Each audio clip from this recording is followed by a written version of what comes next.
copyright statute that might otherwise be infringing. Non-profit, educational, or personal use tips the balance in favor of fair use. Rampur नाम का एक छोटा सा गांव था जहां पर रानू अपनी 8 साल की बेटी रिंकी के साथ रहती थी। तो वहीं रानू घर पे मिट्टी के बर्तन बनाया करती थी। दिवाली आने वाली थी, इसलिए रानू मिट्टी के दिए बनाकर बेचा करती थी।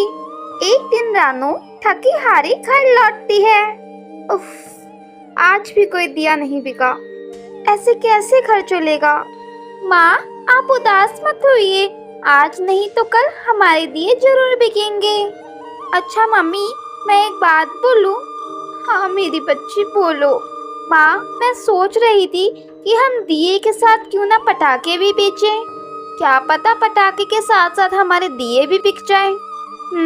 बात तो तुम बिल्कुल सही बोल रही हो, लेकिन तुम्हें घर पे रहना होगा, मैं तुम्हें अपने साथ नहीं लेके जा सकती।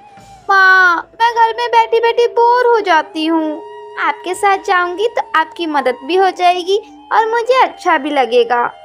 ठीक है, कल हम दोनों साथ में चलते हैं। सुबह होते ही दोनों साथ में पटाखे बेचने के लिए निकलते हैं। पटाखे ले लो, पटाखे ले लो, ले लो पटाखे ले लो। तभी एक आदमी उनके पास आता है। आहा, ये भी कोई पटाखे होते हैं? ये सब तो कचरा है, कचरा। इन्हें तो किसी कचरे में जाके फेंक दो। ये पटाखे जलाने से अगर हमारे बच्चों को नुकसान पहुंचा तो नहीं नहीं, इतना बड़ा रिस्क हम नहीं लेंगे। फिर वो आदमी वहां से चला जाता है। उसके बाद वो दोनों एक फूल की दुकान पे जाती है। मैडम, आप पटाखे ले लीजिए, अपने बच्चों के लिए पटाखे ले लीजिए। तैयारी तैयार, चल चल निकल यहाँ से, हम ये लोकल पटाखे इस्तेमाल नहीं करते। तेरे पटाखे इस्तेमाल करेंगे तो कहीं हमारे बच्चों की सेहत ना खराब हो जाए। वो दुकानदार दोनों को धक्का देकर बाहर निकाल देता है। पूरा दिन घूमने के बाद जैसे तैसे दोनों घर पहुँचते हैं। रिंकी उदास मन से नदी के पास जाकर रोने लगती है, लेकिन रिंकी को बात पता नहीं होती कि नदी के पास के कुएं में एक चुड़ैल रहती है। रिंकी को रोता हुआ देखकर वो चुड़ैल रिंकी के पास आती है। सुनो, तुम रो क्यों रही हो?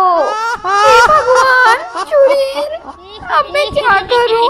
चुड़ैल जी, मुझे प्लीज मत मारना। मेरे घर में मेरी माँ है जो अब बीमार हो गई है, मुझे उनकी देखभाल करनी है। तुम डरो मत छोटी बच्ची, मैं तुम्हें कुछ नहीं करूंगी।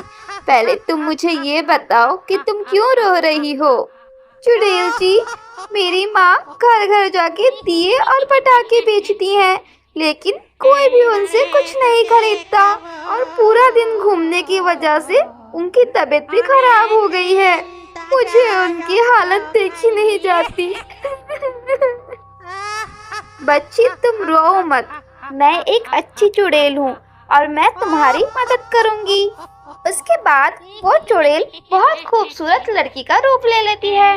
उसके बाद चुड़ैल और रिंकी गांव-गांव जाके पटाखे बेचने लगते हैं।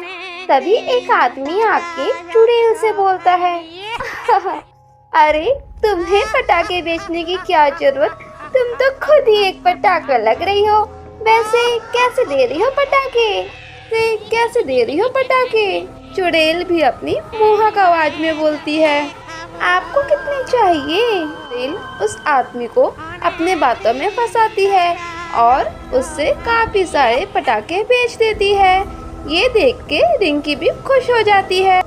रिंकी, जाओ, ये पैसे ले जाके तुम अपनी माँ को दे दो और ये दिवाली खुशी खुशी मनाओ। इतना बोल के वो चुड़ैल वहाँ से गायब हो जाती है। रिंकी भी घर आकर अपनी माँ को सारी बातें बताती है। हे भगवान, आज भी इस दुनिया में अच्छे चुड़ैलें जिंदा हैं। उसके बाद रिंकी और उसकी मम्मी खुशी खुशी दिवाली मनाती है। रिंकी एक दिया ले जाकर कुएं के पास रख देती है। तभी वहाँ पे चुड़ैल आती है और बोलती है, रिंकी, तुमने आज मेरे घर को भी रोशन कर दिया। मैंने सदियों से दिवाली नहीं मनाई थी, लेकिन आज तेरी वजह से मेरे घर में भी रोशनी हो गई है।